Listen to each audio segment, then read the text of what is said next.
पुरुषोत्तम मास महात्म्य अष्टदशो अध्याय। नारद जी बोले, हे तपोनिधे। उसके बाद साक्षात भगवान वाल्मीकि मुनि ने राजा दृढ़धनवा को क्या कहा सो आप कहिए। श्री नारायण बोले, वह राजर्षि दृढ़धनवा अपने पूर्वजन्म का वृतांत सुनकर आश्चर्य करता हुआ मुनि श्रेष्ठ नारद मुनि से बोला। दृढ़धनवा बोला, हे ब्राह्मण, आपके नवीन नवीन सुंदर अमृत के समान वचनों को बारंबार पान कर भी मैं तृप्त नहीं हुआ, इसलिए पुनः उसके बाद का वृतांत कहिए। वाल्मीकि मुनि बोले, हे जगतीपते, इस प्रकार उस ब्राह्मण के मिलाप करते समय गर्जना से दसों दिशाओं को गूंजित करता हुआ असमय मैं होने वाला मेघ आया।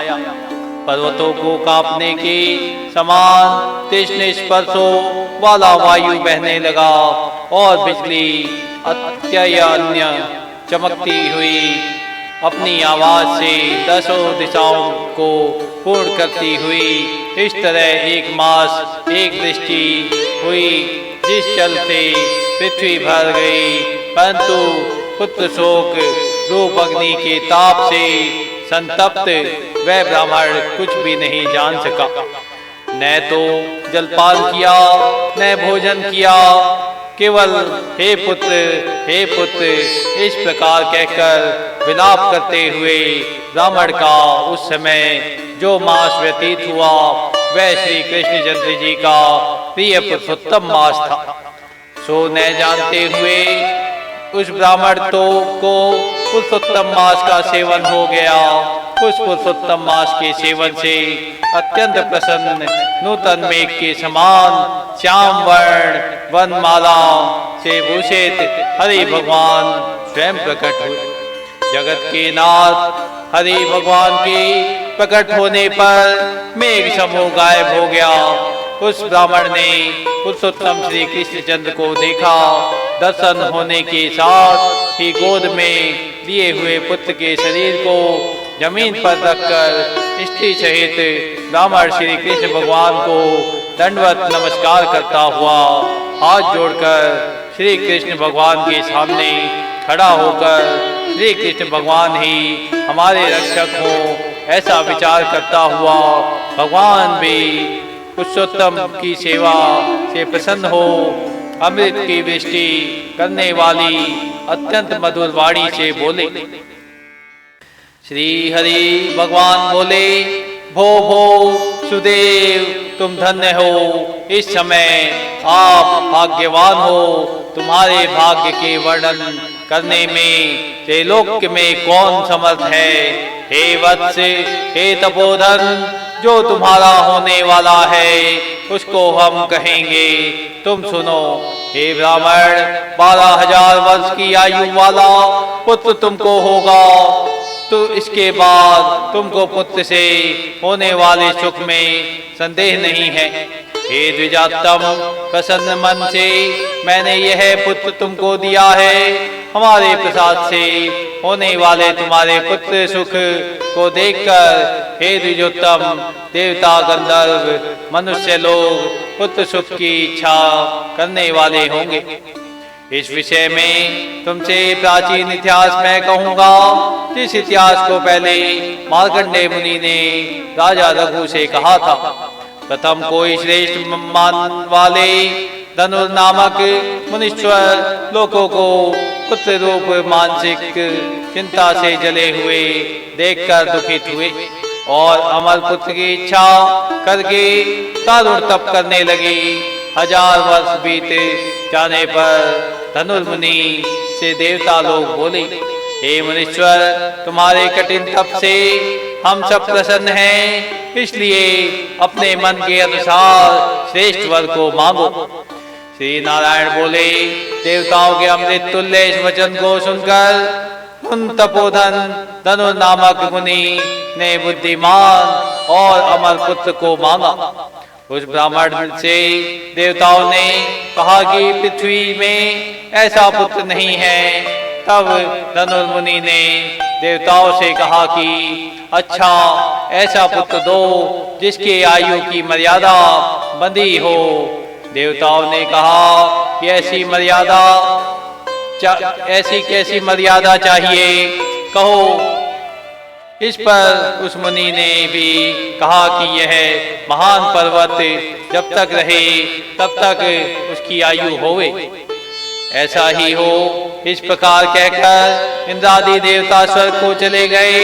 धनु शर्मा ने थोड़े समय में वैसा ही पुत्र को प्राप्त किया।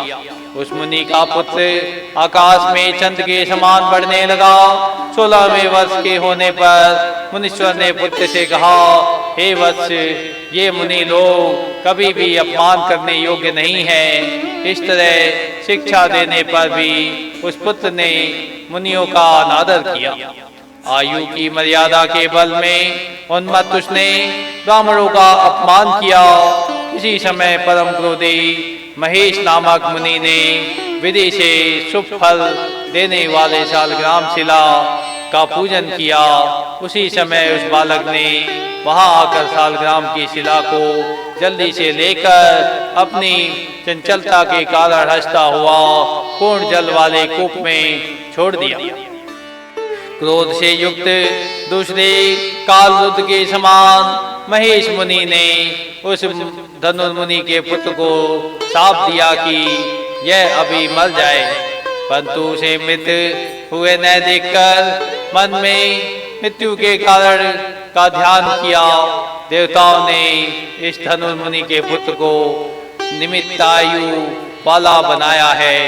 इस तरह चिंता करते हुए महेश मुनि ने लंबी सांस ली, जिससे कई कोटि महेश पैदा हो गए और उन महेशों ने पर्वत को टुकड़ा टुकड़ा कर दिया। उसी समय मुनि का अत्यंत दुर्मत लड़का मर गया। धनुर्मुनि ने अत्यंत दुख से बार बार विलाप किया। बाद अनेक प्रकार विलाप कर पुत्र के शरीर को लेकर पुत्र के दुख से अत्यंत पीड़ित हो चिता की अग्नि में प्रवेश किया। इस प्रकार हठ से पुत्र प्राप्त करने वाले कहीं भी सुख को नहीं पाते। हे तपोधन, गरुड़ जी ने यह जो पुत्र दिया है, इससे संसार में तुम प्रशंसनीय पुत्रवान होगे। हे अनग, मैंने प्रसन्न होकर पुरुषोत्तम के महात्म्य से इस पुत्र को चिरस्थायी किया है। यह तुमको सुख देने वाला हो। पुत्र के साथ सर्वदा गृहस्थाश्रम के सुख को भोगने के बाद तुम ब्रह्मलोक को जाओगे। वहां उत्तम सुख देवताओं के वर्ष से 1000 वर्ष प्रयत्न भोग कर पृथ्वी पर आओगे। हे द्विजोत्तम, यहाँ तुम चक्रवर्ती राजा होगे। दीर्घधनुआ नाम से प्रसिद्ध तथा सेना सवारी से युक्त हो 10,000 वर्ष प्रयत्न पृथ्वी के राजा का सुख भोगोगे।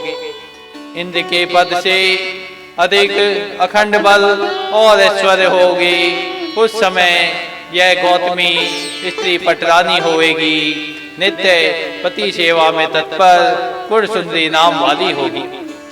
राजनीति विशारद तुमको 4 पुत्र होंगे और सुंदर मुख वाली महाभागा सुशीला नाम की कन्या होगी। हे महाभाग, सुरों और असुरों को दुर्लभ संसार के सुखों को भोगकर तुम संसार रूपी समुद्र के पार करने वाले विष्णु भगवान को जब भूल जाओगे, तब हे विप्र, उस समय वन में यह तुम्हारा पुत्र सुख पक्षी होकर वट वृक्ष के ऊपर बैठकर वैराग्य पैदा करने वाले श्लोक को बार बार पढ़ता हुआ तुमको इस प्रकार बोध कराएगा। सुख पक्षी के वचन को सुनकर दुखित मन होकर घर आओगे। संसार के विषय सुखों को छोड़कर चिंता रूपी समुद्र में मग्न हे भुसुर, तुमको वाल्मीकि मुनि आकर ज्ञान कराएंगे। उनके वचन से निसंदेह हो शरीर को छोड़कर हरि भगवान के पद को दोनों स्त्री पुरुष तुम जाओगे। जो कि पद आवागमन से रहित होगा। इस प्रकार महाविष्णु के कहने पर वह ब्राह्मण बालक उठ खड़ा हुआ। वे दोनों स्त्री पुरुष ब्राह्मण पुत्र को उठा हुआ देख कर अत्यंत आनंदित हो गए। सब देवता लोग भी संतुष्ट होकर पुष्पों की वर्षा करने लगे। सुखदेव ने भी श्री हरि को और माता पिता को प्रणाम किया। उस ब्राह्मण को पुत्र के साथ देखकर गरुड़ जी भी अत्यंत प्रसन्न हुए। उस समय चकित होकर ब्राह्मण ने श्री हरि भगवान को नमस्कार किया और हाथ जोड़कर हृदय में होने वाले संदेह को दूर करने के लिए हर्ष के कारण गदगद वचन से जगदीश्वर से बोला, हे हरि, मैंने 4000 वर्ष पर्यंत लगातार अत्यंत दुष्कर तप किया। कुछ समय मेरे को आपने वहां आकर जो कठोर वचन कहा कि हे वत्स, हमने अच्छी तरह देखा है, इस समय तुमको निश्चय पुत्र नहीं है। हे हरि, उस वचन का उल्लंघन कर मेरे मृत पुत्र को जीवित करने का कारण क्या है, सो आप कहिए। इति श्री बृहन्नारदीये पुराणे पुरुषोत्तम मास महात्म्ये 8दशो अध्यायः।